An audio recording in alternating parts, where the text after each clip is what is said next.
Hi, my name is Sophie Scherger and I work for the EU Office of the Institute for Agriculture and Trade Policy, and I've been looking into the plans of the European Commission that may put a price on EU agriculture emissions.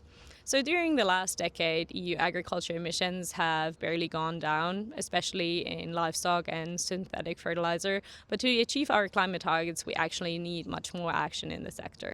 So there are three options on the table. The first will be the European Commission buying carbon credits directly from farmers and then selling them on to companies in the agri-food sector or beyond that want to offset their own emissions. The second option would be an emissions trading system for the agriculture sector specifically, so separate to what we already have. And the third option would be individual climate targets for food and retail companies in the sector.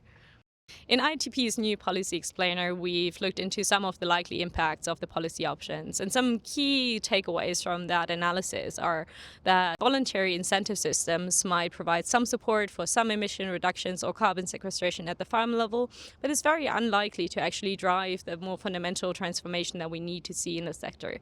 The second takeaway is that purely price-driven systems like an emissions trading system may run the risk at actually intensifying the industrial livestock sector and not actually transforming it and taking more things into consideration like water and biodiversity.